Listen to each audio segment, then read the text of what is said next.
Salesman जिसे हम कहते हैं, वो सेल्समैन हैं जो अपने कार को बेचने के लिए, अपने कंपनी के कार को बेचने के लिए दौड़ के जाते हैं, फ़ोन से संपर्क करते हैं। इन सारे जगहों पर आपको ज़रूरत है कि आप बोलने की कला सीखें। और केवल किताब पढ़ने से या हमारे बताने से आप माहिर नहीं होंगे, आपको प्रैक्टिस करना पड़ेगा। और जब प्रैक्टिस आप करेंगे तो उसमें गलतियां होंगी, और गलतियां होंगी फिर आप सुधारेंगे उसे। पढ़ते रहेंगे और हमेशा कहते रहिए आप स्टूडेंट हैं। स्टूडेंट के बाद जैसे हमारी तरह से आपकी एज हो जाए तो उस समय भी कहिए कि आई एम ए स्टूडेंट, क्योंकि रोज़ पढ़ना पड़ता है, रोज़ सीखना पड़ता है। अभी आज शाम को मैंने फिर सुबह भी उसी चीज़ को निकाला कि कैसे हम दूसरे व्यक्ति को अपनी अपने बात में इंटरेस्ट लाएं, दूसरा आदमी कैसे आपकी बात को सुने, उसके लिए 8 पॉइंट मैंने पढ़ा, 8 पॉइंट दिया हुआ है। इसके पहले मैं किताब पढ़ चुका हूँ 2000 के बाद, 22 साल हो गया मैंने किताब पढ़ा। सारा पॉइंट वही रहता है, लेकिन पढ़ना पड़ता है ताकि याद हो जाए। कोई पॉइंट ऐसा न हो जो हम छोड़ दें। तो बोलने की कला ये पैदाइशी नहीं है, पैदाइशी नहीं रहती है, पैदाइशी केवल आवाज़ रहती है। और बाकी जितनी चीज़ें हैं आपको सीखना पड़ता है। अपने बॉडी लैंग्वेज को कैसे हम ऐसा रखें कि दूसरा प्रभावित हो, अपनी वाणी को कैसे हम प्रेषित करें कि अगला आदमी हमसे प्रभावित हो जाए। तो इस तरीके से ये सीखना पड़ता है। और सीखते सीखते छोटे पद से करते करते करते आप एक दिन ऐसा आएगा कि हो सकता है इसी का व्यवसाय आप कर दें, बोलने की कला सिखाने, ट्रेनिंग कंपनी खोल दें। पता नहीं क्या कर सकते हैं। टीचर है, टीचर भी जिसकी बोलने की कला अच्छी होती है वो बच्चों पर ज़्यादा प्रभाव डालता है। जिसकी बोलने की कला अच्छी नहीं होती है बच्चे उससे प्रभावित नहीं होते हैं। वो अपनी बात को स्पष्ट रूप से बता नहीं पाता है। कोई भी चीज़ पढ़ाता है वो साफ नहीं कर पाता है तो बच्चे उससे प्रभावित नहीं होंगे। तो इसलिए आप में से पता नहीं कौन क्या बनेगा। हमें इस कला की ज़रूरत है, सीखने की ज़रूरत है। और आज अभ्यास करना है, आज अभ्यास का टर्न है। तो सबसे पहले साक्षी आएंगी और साक्षी इस कला को बोल करके साबित करेंगी कि ये कैसे बोला जाता है, कैसे कहा जाता है। हजारों आदमियों के बीच में कैसे अपनी बात को आप कहेंगे। Good morning to all of you. My name is Sakshi Yadav, I am in class 7। मैं आप सबको आज ये बताने वाली हूँ कि अपनी पढ़ाई में फोकस कैसे करें। इसके लिए 3 टिप्स। पहला कि आप अपने फ़ोन को स्विच ऑफ कर दें, क्योंकि बहुत लोग रहते हैं नोटिफिकेशन ऑफ कर देते हैं या फिर साइलेंट कर देते हैं, लेकिन फिर भी वो मोबाइल चलाते रहते हैं। आप अपने मोबाइल को स्विच ऑफ करके और आप डिस्ट्रैक्शन से दूरी बनाएंगे। और दूसरा कि आप सोते सोते ना पढ़ें। बहुत लोग रहते हैं सोते सोते पढ़ते हैं और वो सो ही जाते हैं, इसलिए आप सोते सोते ना पढ़ें। और तीसरा, आप जो है पढ़ने से पहले ज़्यादा खाना ना खाएं या फिर खाना खाएं तो उसके तुरंत बाद पढ़ने ना बैठें। Thank you. कौन है और उसने क्या बताया, उन्होंने क्या बताया साक्षी ने कि आपके पास आसपास अगर कोई डिवाइस है, जैसे मान लीजिए मोबाइल फ़ोन है या आपके पास कंप्यूटर है या कुछ और है, वो टीवी तो बिल्कुल घर में रहनी नहीं चाहिए। टीवी को तो घर से ही निकलवा दीजिए अपने अपने घर से। टीवी बहुत नुकसान करती है और आप टीवी छुए ही नहीं। तो जो आपका स्मार्टफोन है, अगर स्मार्टफोन भी लिए रहते हैं, आप पढ़ने के लिए रहते हैं, तो जब आप पढ़िए लिखिए कुछ करिए तो आप उसको स्विच ऑफ कर दीजिए। या स्विच ऑफ करके ले जा करके मम्मी के कमरे में दे दीजिए, मम्मी को दे दीजिए कि रख लो। तुम्हारे पास न रहे तो ज़्यादा अच्छा है। जब ज़रूरत लगेगी फिर उठा लाना, फिर उससे देख लेना, समझ लेना, पढ़ लेना और फिर उठा करके अपनी मम्मी के पास भेज दो। क्योंकि जब पास में रहेगा तो आपका किसी से बात करने का मन करेगा, कुछ और मन नहीं करेगा। तो इसलिए हम जितना ज़्यादा दूरी आप बना कर रखेंगे उतना ही ज़्यादा आपको पढ़ने में मज़ा आएगा। और अगर आप दूरी नहीं बनाएंगे, उसी में लगे रहेंगे, तो पढ़ने में मज़ा नहीं आएगा, बल्कि उसमें मज़ा आएगा। क्योंकि उसमें तो लोग बिजनेस करते हैं, आपको बहकाते हैं। आप देखिए और आपका पैसा खर्च होगा, समय बर्बाद होगा, इसलिए ध्यान रखिए। तो अब दूसरे नंबर पर thank you very much Pallavi. बजाया करो, इसमें नशे रहती हैं, आपको खुश करती हैं, आप में जोश भरती हैं। Good morning to all of you. My name is Pallavi Dubey. I read in class 6. एक गांव में एक पिता रहता था, उसके 4 बेटे थे और वह चारों में हमेशा लड़ाई वहाँ होती थी। एक बार वह हमेशा चिंतित रहता था और जब वह मरने लगा तो उसने बोला कि मैं अपने बच्चों को सुधार लूं। और उसके बाद उन्हें बुलाया और एक लकड़ियाँ दिया। फिर वह चारों ने उन लकड़ियों को तोड़ लिया। उसके बाद उन चारों की लकड़ियों का गट्ठर बना के उन चारों को दिया और वह चारों ना तोड़ पाए। इसीलिए बोलते हैं एकता में शक्ति है। जिंदा रहूंगी, किसी के आगे हाथ नहीं फैलाऊंगी। जब तक जिंदा रहूंगी, किसी के आगे हाथ नहीं फैलाऊंगी। तुम मेरी उम्मीद भी छीन लो, मेरा तजुर्बा भी मैं फिर भी चमक कर दिखाऊंगी। Thank you. आवाज़ जोरदार ताली बजाइए। आप बोल रही हैं, आवाज़ इनकी बहुत साफ है। वो कहानी कहते हैं, कहानी के माहिर होते हैं, कहानी बनाने में माहिर होते हैं, कहानी याद करने में माहिर होते हैं। दुनिया के जितने स्पीकर हैं, जितने बोलने वाले हैं, सब कहानियाँ बताते हैं, कहानियों के माध्यम से समझाते हैं। इसलिए कहानी याद रखना, कहानी पढ़ना, कहानी याद रखना। और अगर बहुत आप ज़्यादा एक्सपर्ट हो जाएंगे तो कहानी खुद बना लीजिए। जैसे दुनिया के माने हुए स्पीकर, मोटिवेटर और अपना एक तरीके से धन भी उन्होंने चलाया, ओशो, आचार्य रजनीश, ये कहानी कहते थे, अपनी खुद कहानी कह लेते थे, अपनी खुद कहानी बना लेते थे। मुल्ला नसरुद्दीन उनका बहुत बड़ा पात्र है, उसी के ऊपर तुरंत कहानी बनाते थे।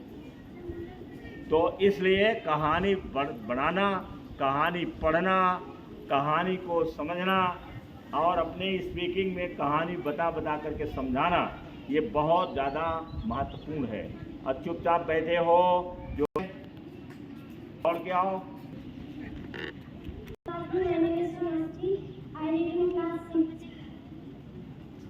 एक गांव में एक सचिन नाम का लड़का रहता था। वह बहुत ही दयालु था। वह दूसरों की मदद के लिए हमेशा तैयार रहता था। एक बार वह जंगल में घूम रहा था तो उसे एक पौधा दिखा, वह बहुत सूखा हुआ था। वह पौधे ने बोला कि मुझमें पानी डालो, मैं मर रहा हूँ।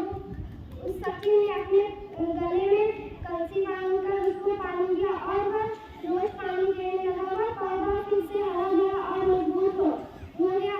फिर उस सचिन ने सोचा कि मैं एक पौधे को बचा सकता हूँ तो कई पौधे को भी बचा सकता हूँ। तो उसने सोचा कि मैं एक पौधा लगाऊं।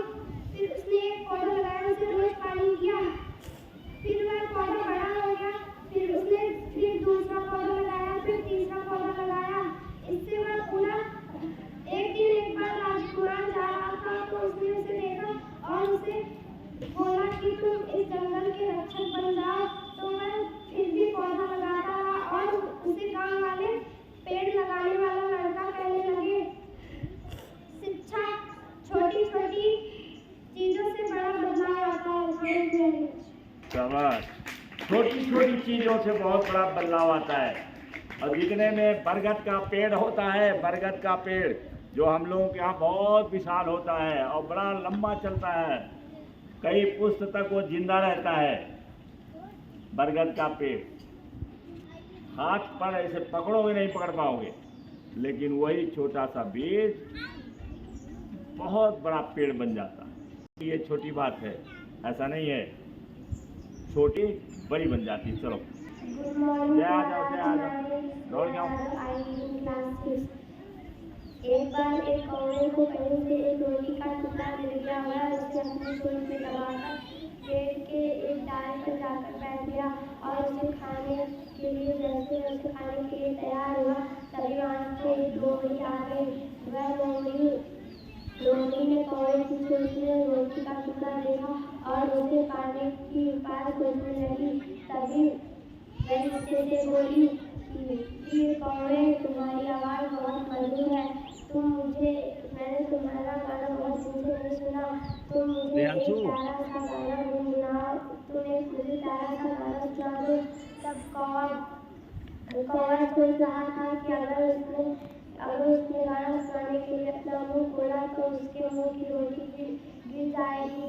तभी लेकिन लोमड़ी बहुत चालाक थी। उसने बोला कि लगता है तुम मुझसे रूठ गए हो, इस वजह से तुम आज गाना नहीं सुना रहे हो। तब कौवा अपनी प्रशंसा बार-बार सुनकर गाना सुनाने के लिए जैसे ही अपना मुंह खोला, उसके मुंह से रोटी का टुकड़ा गिर गया और लोमड़ी रोटी का टुकड़ा लेकर भाग गई और कौवा उसे पाने के लिए अपना हाथ मलता ही रह गया। शिक्षा हमें किसी के बहकावे में नहीं आना चाहिए। Thank you. Good morning to all of you. I am Priyanshu from class 8। मैं आज आप लोगों को एक कहानी सुनाने जा रहा हूँ। एक बार पानी, हवा और सूरज, किसान एक साथ बैठ के बातें कर रहे थे। अचानक बहस होने लगी कि कौन सबसे ज़्यादा महत्वपूर्ण है। सूरज ने कहा, कल अपने काम पे कोई मत जाना, जो महत्वपूर्ण होगा लोग उससे विनती करेंगे कि अपने काम पे लौट आओ। अगले दिन कोई भी अपने काम पे नहीं गया। इधर लोग बेचैन हो रहे थे कि सूरज नहीं निकला, पानी गायब हो गया और हवा नहीं चली है, किसान भी खेती नहीं कर रहा है। सभी लोगों ने सबसे विनती की कि काम पे वापस आ जाओ। इधर हवा भी बहने की वजह से उसका दम घुट रहा था कि मैं भी अपने काम पे जाऊं। वो अपने काम पे गया। उसकी देखी देखा सभी लोग काम पे गए। तब सभी ने जाना कि अब लोग अपनी अपनी जगह महत्वपूर्ण है, इसीलिए हमें अपनी तुलना किसी से नहीं करनी चाहिए। Thank you very much. बहुत अच्छा प्रियम, शाबाश, बहुत बढ़िया बात बताया। और रोज अफर्मेशन में कहते नहीं हो? हाँ, I never compare my self with, मैं यूनिक हूँ, हर व्यक्ति यूनिक है, इसलिए सबके अपने अंदर गुण भी यूनिक है। आप उस यूनिक गुण को पहचानिए और उसको खूब परिमार्जित करिए, खूब उसको माजिए, धोइए और अच्छा बनाइए, तो अच्छी बात है। अब आओ, चलो। पॉजिटिव माइंडसेट वाले लोग बड़ी से बड़ी कठिनाइयों में भी अपने फायदेमंद की चीज ढूंढ लेते हैं। अगर आपका माइंडसेट पॉजिटिव नहीं रहेगा तो आप कोई काम करने जाएंगे, उसे में आप उलझ जाएंगे और आपका गोल जितना बड़ा रहेगा उतनी बड़ी कठिनाइयाँ आपके सामने आएंगी। इसलिए उससे सामना करने के लिए आपको पॉजिटिव माइंडसेट बनाना चाहिए। Thank you. दे दिया करो पॉजिटिव माइंडसेट के लिए।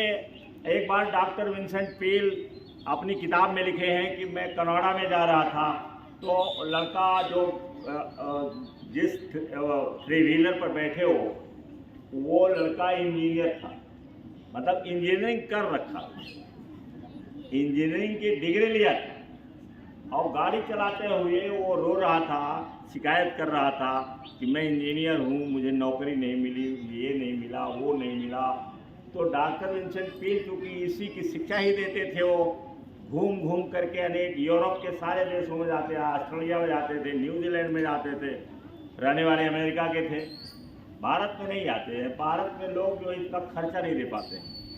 तो डॉक्टर विंसेंट पील ने उस लड़के से कहा कि तुम इस तरह का बात करके नकारात्मक अपना नुकसान कर रहे हो, तुम पॉजिटिव बनो और सब सोचो कि अच्छा हो रहा है, मैं बहुत अच्छा हूँ, मुझे जॉब मिल चुका है, मैं अच्छी जॉब कर रहा हूँ। और उनको टिप्स दिया उन्होंने, गाड़ी में बैठे बैठे, चलते चलते, अकेले बैठे थे वो, उसके थ्री व्हीलर पर अकेले बैठे थे और उसको उन्होंने टिप्स दिया और उन्होंने कहा कि मैं ये काम ज़रूर करूँगा और बदल गया, वो पॉजिटिव हो गया। और संयोग से एक बार उसकी थ्री व्हीलर में कोई बहुत बड़ा कंपनी का मालिक बैठ के गया और वो हंस हंस करके बढ़िया बढ़िया बात कर रहा था। और उसने कहा कि तुमने कौन सी डिग्री लिया है? तो कहा कि मैं इंजीनियर का डिग्री लिया। उसने कहा कि इसमें मज़ा आता है कि नौकरी करोगे कंपनी में? उसने कहा कि नहीं, हम जॉब पा जाएंगे तो चले जाएंगे। और उन्होंने कहा कि आज से तुम हमारे साथ चलो। और उन्होंने अपनी कंपनी में उसे इंजीनियर के पद पर जॉब दे दिया। केवल कितनी बात है, डॉक्टर विंसेंट पील ने समझाया उसे, वो मान गया और पॉजिटिव होकर के हंस हंस करके उनको बैठाया और बढ़िया से बात कर रहा था। तो वो उससे इतना खुश हो गए कि उसको ले जा करके अपनी कंपनी में, तो कौन कहाँ क्या मिलेगा कुछ नहीं पता है। इसलिए पॉजिटिव रहिए, हमेशा हंसते बोलते रहिए, दूसरे की सेवा में ध्यान रखिए कि हमें अगर मौका मिल गया तो हम दूसरे की सेवा जरूर करेंगे। तो इस तरीके से बहुत सारे उदाहरण हैं कि जो पॉजिटिव हैं, बच्चे पॉजिटिव हैं, दूसरे की सेवा में रहते हैं, तो निश्चित रूप से उनको कहीं न कहीं फ़ायदा मिलता है। तो टाइम ओवर हो गया है। Thank you very much.